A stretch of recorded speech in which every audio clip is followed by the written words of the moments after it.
Happy New Year's, everyone. My name's Katie, and I want to share all the spots where I went paddling in 2025, starting off in Crystal River, where I brought my friends Haley and Maddie with me to see the manatees. During the winter, the manatees flock to Florida Springs as they stay a nice 72 degrees year-round due to them being pumped up from the aquifer underground.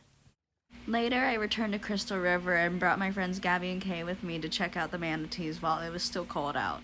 Be sure to respect these beautiful creatures while we're in their home. Next, I went to Weeki Wachee with my friend Katie, and I'm very thankful for all the people who've come with me on my paddling adventures, as I really wanted to get into paddling as a form of mindfulness after I suffered some severe loss and grief in my life. I'm extremely thankful for all the opportunities I've had to explore beautiful nature spots such as this and take a moment to breathe in these chaotic times. Next, I headed up to one of my all-time favorite springs, Rainbow Springs, to go camping for my friend Abby's birthday. We woke up bright and early for our 4-hour journey down the Rainbow River, and it was well worth it, as it is one of the most serene, breathtaking, beautiful places I've ever laid my eyes on.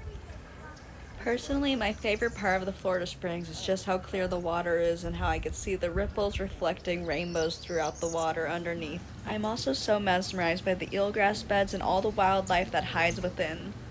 We saw some beautiful creatures such as this giant Florida gar. Each Florida spring is so unique and beautiful in its own ways, but I am always so amazed by Rainbow Springs and its beauty. Hi! As we came to the end of our journey, we saw this cute little turtle swim right under us, and we got to say hi to the sunfish that was hanging out by the takeout point. Soon enough, I found myself paddling back up the Weeki Wachee River with my friend Kylie. I really enjoy getting my exercise through paddling, as I get a chance to enjoy nature and some fresh air, and I'm not a particular big fan of being in the gym or competitive sports. This next one I didn't exactly paddle, but I thought it was worth an honorable mention just because it's so beautiful, and that one is Ichetucknee Springs. This beautiful, well-kept, pristine state park is basically a natural lazy river you could float down and see some of the most amazing nature views you've ever experienced. I'm always so mesmerized by the underwater world and all the different depths and caves and rock formations that lay under the water's surface. We also stopped by the head spring to check out the blue hole, where I've always seen abundance of wildlife, including today where we saw this tiny little turtle making its way across the ground. I have a video of both of them. All the turtles moving. There he's going. Do you think it's going to get the fish?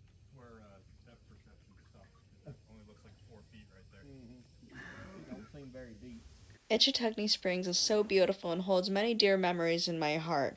I hope everyone would have a chance to experience this place and its beauty as I have. And by all of us playing a part in taking care of this space, we can leave this river clean and beautiful for generations to come.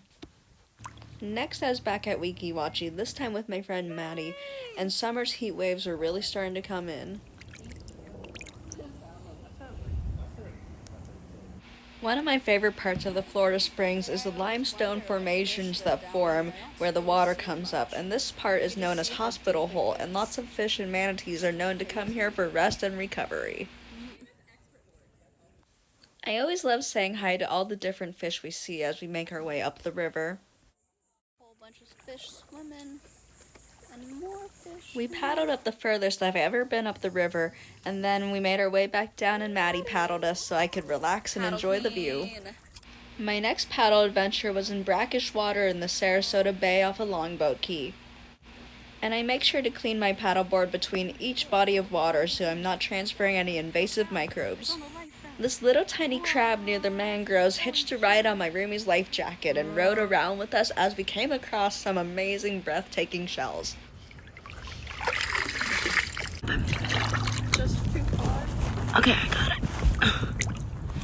Whoa, it might be empty. Holy shit.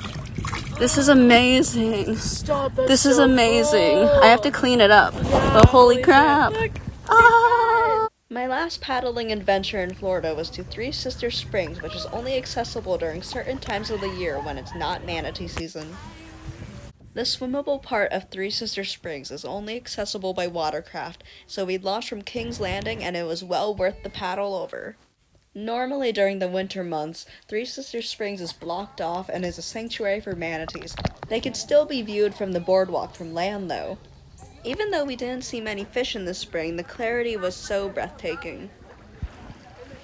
Next, I brought my paddleboard to the open waters of the Atlantic Ocean off the coast of Oak Island in North Carolina.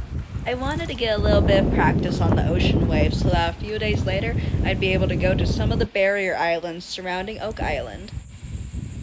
I launched from the Lone Rider Brewery at Oak Island and made my way up the Eastern Channel by Sheep Island and Horse Island. I made a couple stops and then made my way through the grassy marshlands, and it was so serene. Then I made a few trips out to Jordan Lake, including when I went to this uninhabited island with Maddie that was in the middle of the lake but full of bugs. Oh, that's so cool. What's that noise? I also had a couple of fun paddle adventures with my good friend Val, who's a lake gal and she loves fishing. Is it injured? Hi! Whoa! Eventually, I convinced my mom to let me take her paddling on one of the small, shallow lakes in the area. We saw a couple turtles and some birds, and it was a great way to share my hobby and love for paddling with my family. I went to Jordan a few more times, but if anyone has any recommendations for places to paddle in North Carolina, let me know. Finally, my last paddle trip of 2025 was to Falls Lake with my friend Sarah on a warm winter day. Sick ass rock formations. I conquered some fears climbing up this huge rock formation, but you know what? Girls just want to have fun. But thanks for coming along with me on some amazing adventures this year, and I'm looking forward to many more in the future.